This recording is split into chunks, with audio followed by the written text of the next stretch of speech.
Right, hello everybody and welcome down to Formby Ladies Golf Club. I'm Matt Fryer and today I'm here to help you play par fours better. So on the golf course, obviously we know there's a different type of hole every time. We've either got a par 3, a par 4 or a par 5.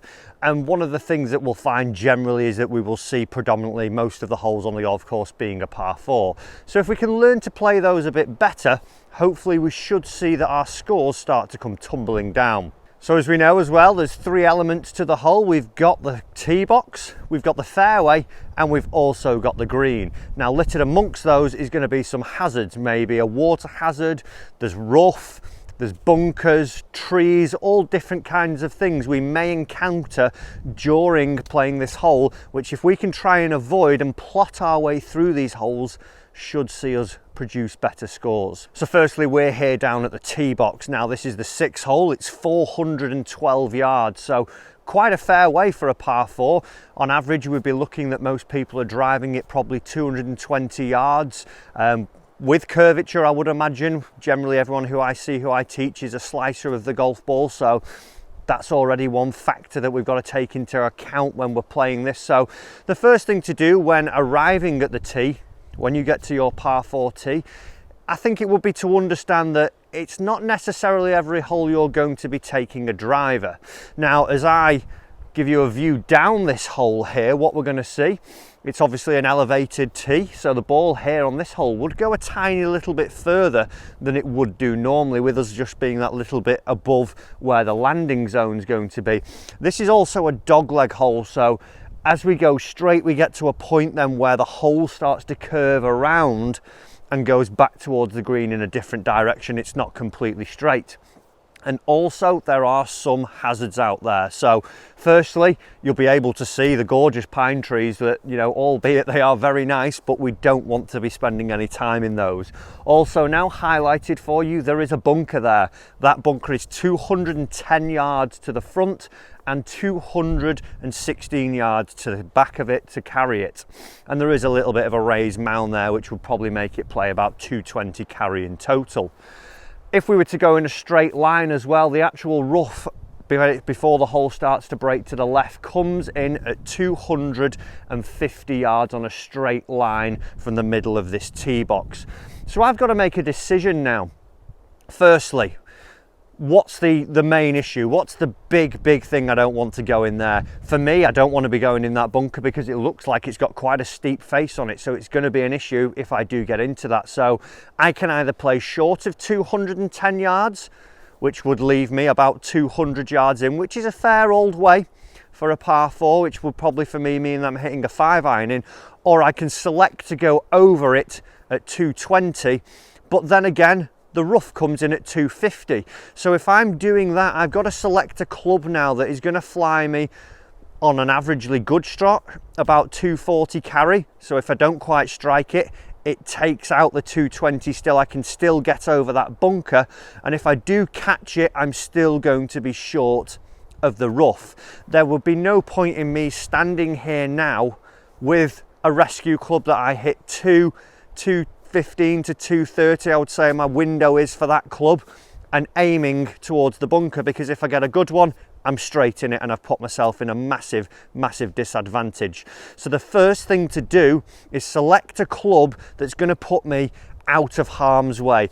Albeit, yes, if I do, you know, put some curvature on the golf ball, I might end up in the rough or off in the trees, but generally I've got to pick, you know, the point of the fairway that's going to make it the largest for me and also take out all the big hazard. So just because it is a par 4 doesn't mean it's driver, like I say. You know, a lot of people that I generally teach do fall into that trap. Now, if we can get it in the fairway and it's a little bit shorter, that's fine. But again, like I say, avoiding the hazards are the big things we want to do. So I've got 3 clubs here that I could select. I could go driver, which is 265 to 270 carry for me. So that one's going to go straight in the rough.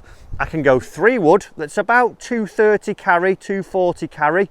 That's one that's getting over the bunker. I'm liking the sound of this one.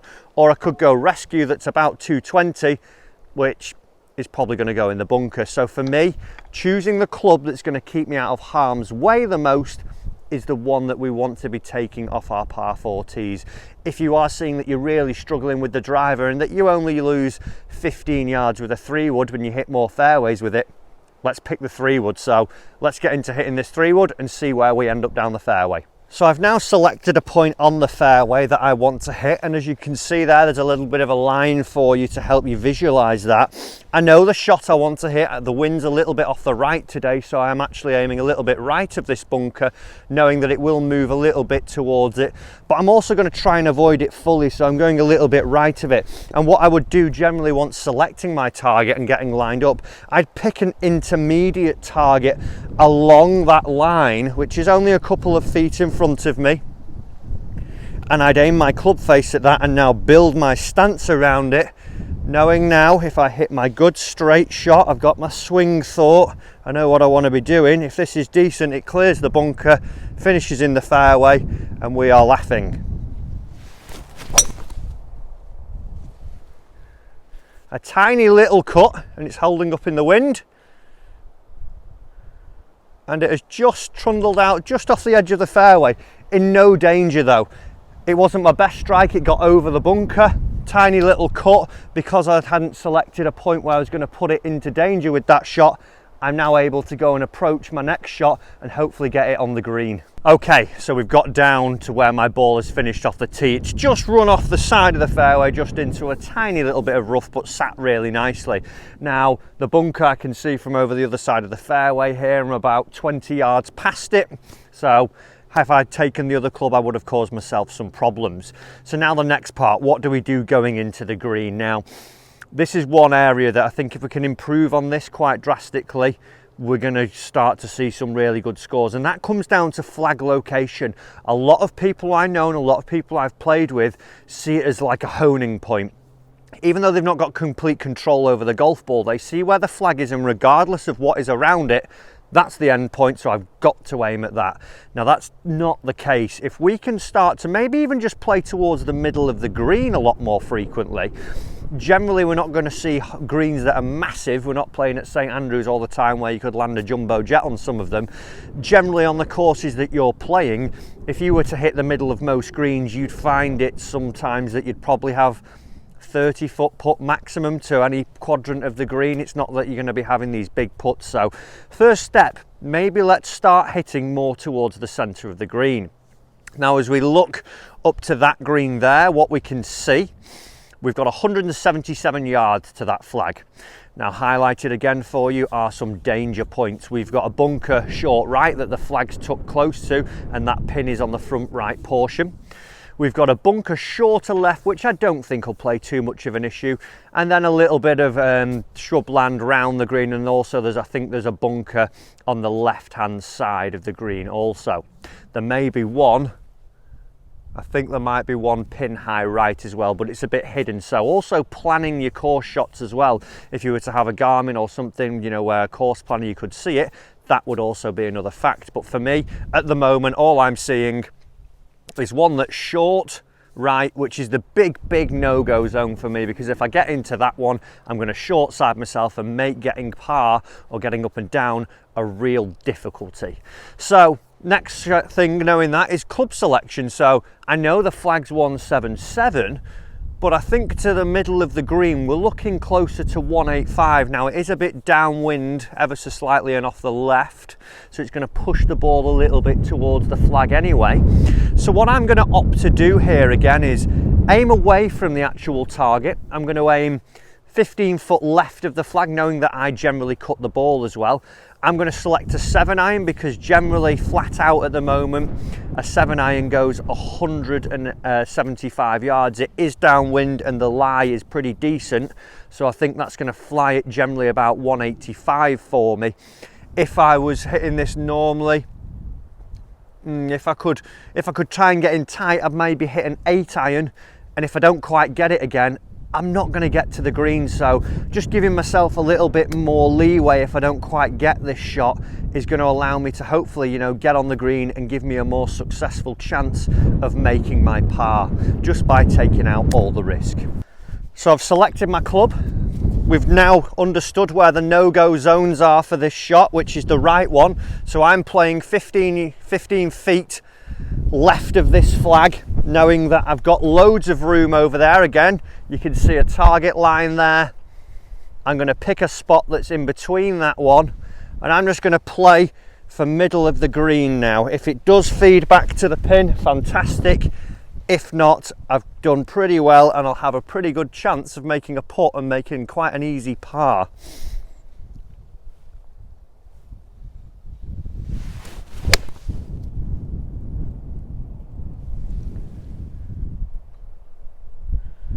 Okay, excellent. So it actually went a little bit more right than I thought it would that time, and it's finished just right of the flag.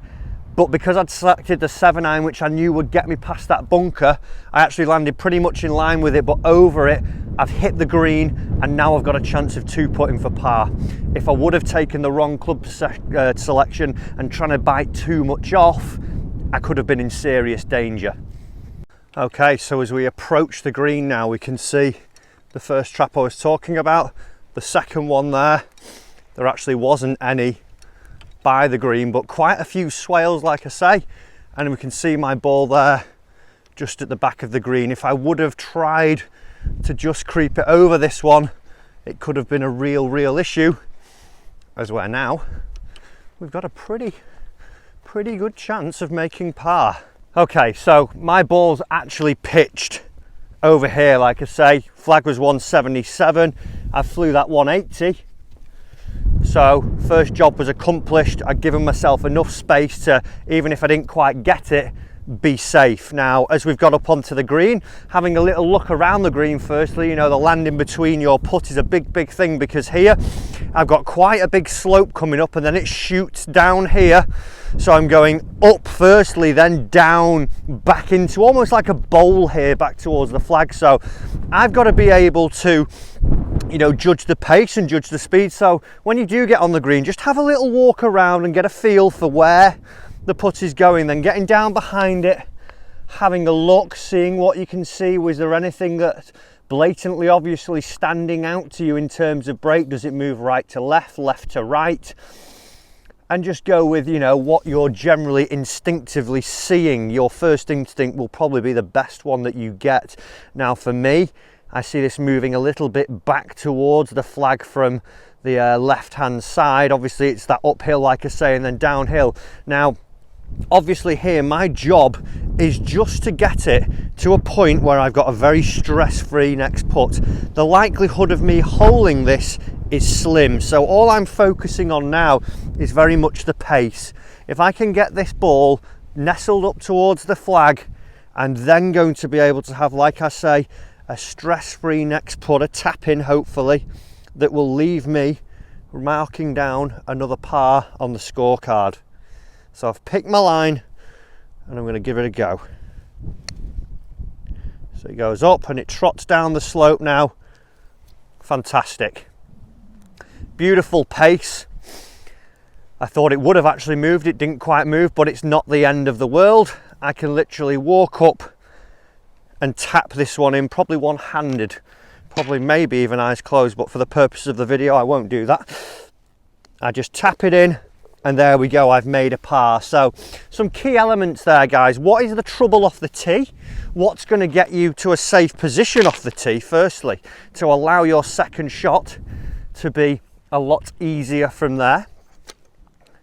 What then going into the green surrounds it? Where's the danger? What if you hit a bad shot? What do you want to avoid?